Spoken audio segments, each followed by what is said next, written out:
15 millions, c'est un chiffre absolument vertigineux, non? En fait, il s'agit du nombre total de téléconsultations qui ont été remboursées en France rien que sur l'année 2024. Pour se rendre compte de l'ampleur du phénomène, il faut se rappeler qu'en 2018, ce chiffre atteignait à peine les 60 000. C'est une multiplication spectaculaire qui montre à quel point l'idée s'est propagée comme une traînée de poudre. La médecine à distance est vraiment entrée dans nos mœurs. Mais attention, parce que derrière ce succès fulgurant se cache une réalité un peu plus complexe, faite de règles administratives strictes et de coûts parfois inattendus. Alors, plongeons tout de suite dans le vif du sujet. Bienvenue dans ce décryptage consacré aux toutes nouvelles règles et au coût de la téléconsultation en 2026.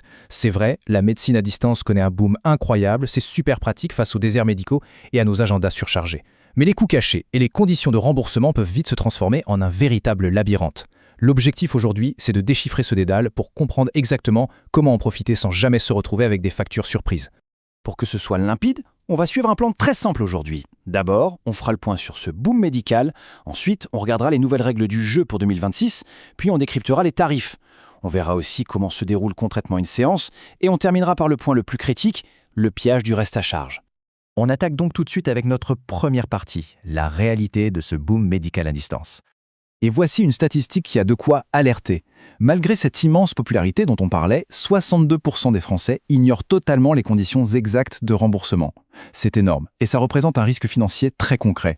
En gros, ne pas connaître le parcours de soins, choisir la mauvaise plateforme sur un coup de tête, ou zapper les histoires de dépassement d'honoraires, ce sont autant de petits pièges qui peuvent faire grimper la facture finale à une vitesse folle. Ce qui nous amène logiquement à notre deuxième point.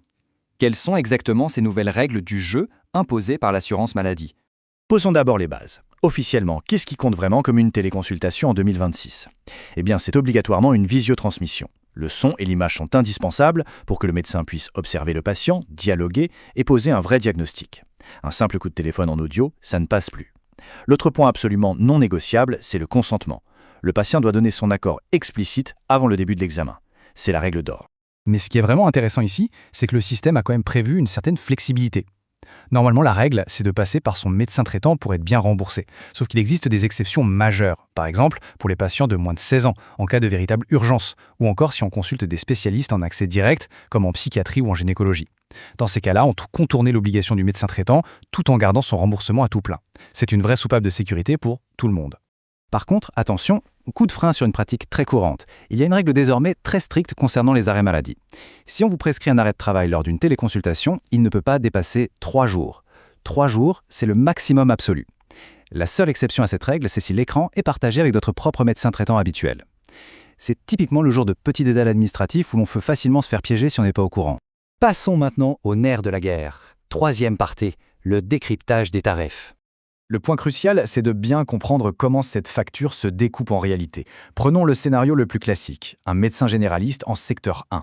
Le tarif de base est fixé à 30 €. Sur cette somme, l'assurance maladie va prendre en charge 70%, ce qui fait un remboursement net de 19 €, après quelques déductions. Il reste donc 11 € à payer de sa poche si on n'a aucune mutuelle complémentaire. Pour un psychiatre, le tarif de base grimpe à 51,70 €, ce qui laisse tout de suite plus de 20 € à la charge d'un patient non couvert. Et c'est là qu'intervient la petite nouveauté qui fait grincer des dents, la fameuse participation forfaitaire de 2 €. Aujourd'hui, elle s'applique à absolument tous les adultes, pour chaque consultation. Donc sur les 21 € théoriques que l'État rembourse sur la base de 30 €, on déduit ces 2 € pour arriver au final à nos 19 €. Ça a l'air de rien, 2 € par-ci, 2 € par-là, mais mis bout à bout, ces petits frais s'accumulent et alourdissent vraiment le budget santé annuel. Alors, comment on navigue là-dedans au quotidien ? C'est notre quatrième partie. Le déroulé pratique d'une séance. Franchement, la logistique a été pensée pour être ultra fluide. Ça se passe en 3 temps. Avant la séance, hop, on reçoit un lien sécurisé par SMS ou par email et on se pose dans un coin calme. Pendant la consultation, le praticien valide le consentement, pose ses questions et fait son observation visuelle via la caméra. Et l'étape d'après ? Terminer la paperasse qui se perd. La prescription devient 100% électronique. L'ordonnance est envoyée instantanément de façon sécurisée ou atterrit directement dans le profil Mon Espace Santé. C'est de l'efficacité pure. Mais toute cette efficacité nous conduit à notre 5e et dernière partie, sans doute la plus vitale, le fameux piège du reste à charge. Ici, le contraste est juste flagrant. D'un côté, imaginez une situation sans mutuelle. Pour une consultation standard, on cumule les 11 € de ticket modérateur plus les 2 € de forfait. Résultat, 13 € qui sortent directement du compte en banque du patient. De l'autre côté, avec une mutuelle de qualité et bien pensée, ces montants sont totalement neutralisés, le reste à charge tombe à 0 €, c'est littéralement le jour et la nuit pour le pouvoir d'achat. Pour mettre des mots et des vrais chiffres là-dessus, penchons-nous sur une étude de cas assez révélatrice tirée d'une analyse de JeSwitch sur plus de 3200 contrats. On a l'exemple de Pierre, 34 ans. Avant, avec les dépassements d'honoraires et tous ses petits frais annexes, il sortait environ 520 € par an de sa propre poche. En ajustant son assurance pour y inclure spécifiquement un service de téléconsultation illimité, il a fait une économie nette de 380 € sur l'année. Voilà le pouvoir d'une couverture bien optimisée.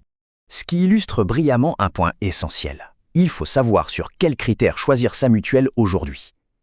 Voici la checklist des 5 éléments incontournables pour garantir 0 facture surprise en 2026. Premièrement, exigez au minimum 100% de la base de remboursement. Deuxièmement, assurez-vous qu'une plateforme de téléconsultation 24 heures sur 24 est bien incluse dans le pack.